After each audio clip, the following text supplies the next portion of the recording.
Noticias en la Red, con la conducción del periodista Oscar Muñoz. De lunes a viernes a las 18 horas, Noticias en la Red, bajo la conducción de Oscar Muñoz. Análisis, opinión, todo lo que tenés que saber en política y economía. Noticias en la Red. Periodismo de alto nivel. Oscar Muñoz hace Noticias en la Red.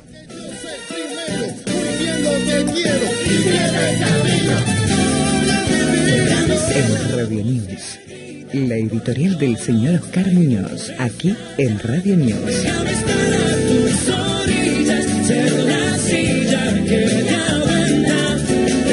Escucho muchas explicaciones, escucho posiciones de los chantacruceños, científicos que tratan de dar explicaciones de lo que no hicieron durante un año, pero en concreto los muertos por COVID en el país ocurren por la falta de vacunas. Y eso también pasa en Santa Cruz. A ver si me explico. Todas las aclaraciones y desmentidas con opiniones de médicos y científicos sobre los desenlaces brutales con internaciones en unidades de cuidados intensivos y que en algunos casos llegan a la muerte, ocurren no por el porcentaje de cobertura que supuestamente otorga cada vacuna, sea la rusa, la china o la de la India. Pasa naturalmente y trágicamente por la ausencia de vacunas y no por otra cosa. Es tan directo lo que ocurre que se podrían haber cuidado cientos de miles de vidas si desde enero se hubiera contado con vacunas en cantidad suficiente y hubiera funcionado un plan de vacunación para llegar a todos los viejos de más de 60 años y los que tienen enfermedades de riesgo. Pero no, esto no pasó. Todavía estamos naufragando con un goteo de vacunas, con una lotería, un bingo, que crea la falsa sensación de eficiencia y tranquilidad. Pero en verdad, llega tarde para muchos viejos, que morirán a pesar de estar vacunados recientemente. Te dijeron que hay que esperar, aparte de la vacunación. Todos, o prácticamente la mayoría, coinciden en decir que después de la primera dosis, al menos deben transcurrir 14 días como mínimo, para que se creen los anticuerpos que peleen de igual a igual con el SARS-CoV-2. Por eso no son las vacunas las que cuestan o sea, las que nos cuestan vidas, sino por el contrario, la falta de millones de ellas, que el gobierno nacional no supo, no quiso, o directamente despreció otras vacunas por razones estrictamente de necedad política, ineptitud en la gestión de la pandemia y populismo berreta. Teníamos que agradecer, de acuerdo a Cristina Fernández, a Rusia y a China, los dos emporios del comunismo, de que nos estaban ayudando, claro, a cambio de millones de dólares. ¿Cuántas muertes se pudieron haber evitado si no se hubieran robado las vacunas? Perdonarlo es imposible, lo siento, pero si con el tiempo se olvidan y como otros hechos de corrupción van a dejarla pasar, no cuenten conmigo, escribió el periodista Daniel Santa Cruz en sus redes sociales. Los turnos se acabaron en Santa Cruz, en el sitio www.santacruz.gov.ar/vacunar para prevenir. Ya volvió el cartel, no hay más turnos disponibles.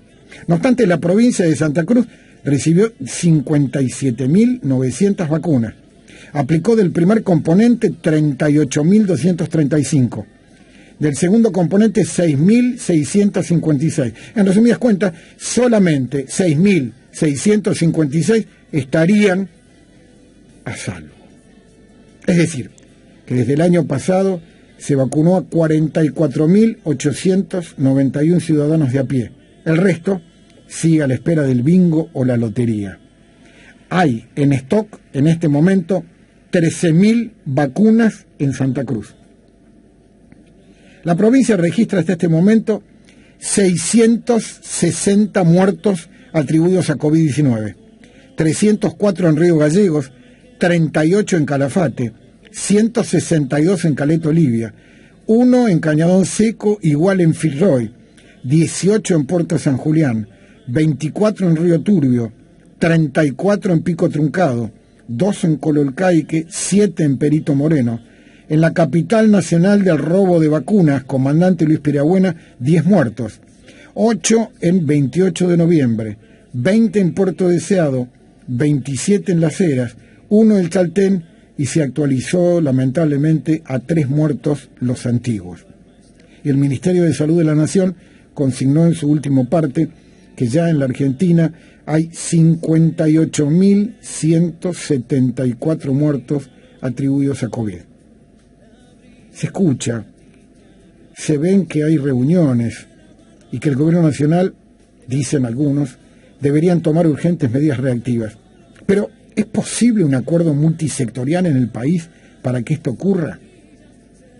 En un reciente trabajo del exministro del desaparecido PJ, hablo de Jorge Remes-Lenikov, que es economista, profesor universitario, diplomático y político argentino, que ocupó varios cargos en el Estado. Entre ellos fue ministro de Economía.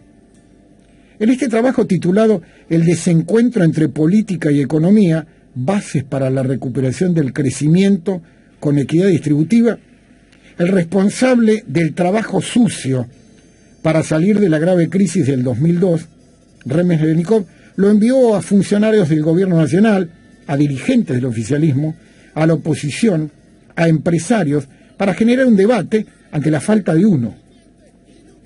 El documento plantea reflexiones sobre el fracaso económico y social registrado desde la recuperación de la democracia y la apoya en preguntas incómodas, de difícil respuesta para la dirigencia política y en particular la dirigencia del cristianismo que gobierna. Remes-Lenikov aporta como punto de partida 4 datos pavorosos registrados desde el fin de 1983. Primero, la economía creció muy poco, a un promedio de solo el 1,6% anual, es decir, el 0,7% per cápita, y con alta volatilidad, 21 años de crecimiento económico y 16 de caída. El acumulado fue de 80%, inferior al de América Latina, obviamente salvo Venezuela, mientras que Chile llegó al 350%. La inflación acumulada en 37 años resultó la más alta del mundo, siempre excepto Venezuela, con un porcentaje de 20.000 millones, textual, 20.000 millones, un promedio de 58% anual, y que se le quitara 7 ceros a la moneda argentina. La pobreza aumentó del 16% en 1983 al 40% a fin del 2020, cuando se redujo drásticamente en América Latina y en el mundo. Además, dice Remes-Lenikov, se contrajo la clase media y la posibilidad del ascenso social. El país es poco competitivo, está en el puesto 81/86 y la productividad es baja, equivale al 30% de los países avanzados, y Argentina no crece desde el año 2000. Remarca Remes-Lenikov algo sabido, pero no aceptado por los políticos y gobernantes, que el Estado brinda malos servicios, la presión tributaria es insostenible, el elevado déficit fiscal provoca el aumento de la deuda, las tasas de ahorro e inversión son muy bajas, la justicia no funciona adecuadamente, la educación perdió calidad y cobertura, y las reglas de juego cambian permanentemente y crean inestabilidad e incertidumbre. Remes-Lenikov lanza una primera serie de preguntas que interpelan a la dirigencia política. Se pregunta, ¿por qué nunca se pudo consensuar una política para ordenar la macroeconomía y diseñar una estrategia de crecimiento con inclusión a partir de la democracia representativa, la economía de mercado y un Estado eficaz para crear condiciones para crecer y mejorar la distribución? ¿Por qué casi siempre se opta por alguno de los dos polos, populismo o neoliberalismo, que por la experiencia propia e internacional nunca terminaron bien?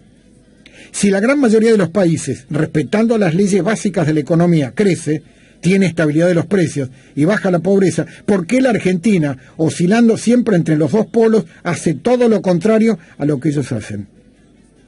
¿O por qué vivimos discutiendo el pasado y no el futuro?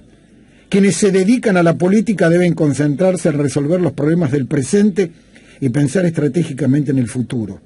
La reforma constitucional de 1994 agregó un nuevo problema al acortar los mandatos, porque con elecciones cada 2 años, el accionar se concentra en el corto plazo, junto con la inflación, y se dificulta el pensar en el mediano y largo plazo. ¿Por qué existe una relación poco fluida entre políticos, técnicos e intelectuales? Solo 2 veces, ante situaciones agónicas, 1989 o 2002, hubo cambios profundos macroeconómicos o estructurales que permitieron, por lo menos, revertir la crisis en ese momento. ¿Cómo otros países semejantes hicieron el ajuste y cambios estructurales para desarrollarse? Cuando se hace referencia a ellos, solo se muestra el resultado final y nunca el enorme esfuerzo previo. No es llamativo, dice Remeslenikov, que la población no tenga acceso a la información sobre el funcionamiento del Estado, cuántos son los empleados y los contratos en cada municipio, provincia y en la nación. ¿Por qué se acepta que el Estado contrate personas que no tienen funciones específicas o no cuenten con el necesario grado de profesionalización? ¿Por qué nunca se puede hacer una reforma tributaria integral? ¿Por qué no se empieza con los impuestos que van a contramano del crecimiento? A ver, si aumentó tanto el gasto público, ¿por qué los servicios siguen empeorando? Si aumentó el presupuesto social, ¿por qué continuó creciendo la pobreza? Ese mayor gasto básicamente financió el aumento del empleo público de 2,2 millones a 3,7 millones de personas. La incorporación de jubilados sin aportes, se duplicó el número, y los subsidios para energía y transporte. ¿Por qué en las campañas electorales se presentan planes para aumentar los subsidios a los pobres, pero no para crear empleo y ascenso social? ¿Por qué no hay una discusión integral sobre el sistema previsional y todos sus subsistemas, cuyo gasto total equivale al 11% del Producto Bruto Interno y su déficit al 5%? ¿Cómo se debería financiar el régimen y mejorar las paupérrimas jubilaciones de la mayor parte de los beneficiarios?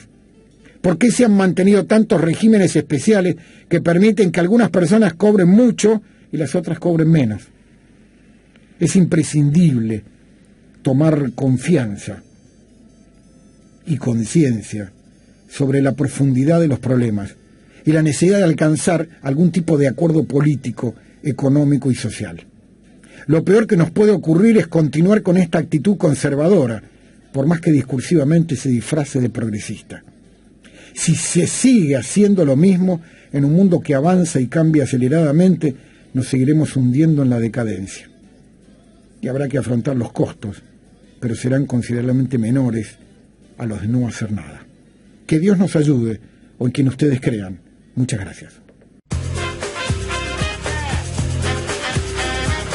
Noticias en la red, con la conducción del periodista Oscar Muñoz. De lunes a viernes a las 18 horas, Noticias en la red, bajo la conducción de Oscar Muñoz. Análisis, opinión, todo lo que tenés que saber en política y economía. Noticias en la red. Periodismo de alto nivel. Oscar Muñoz hace Noticias en la red.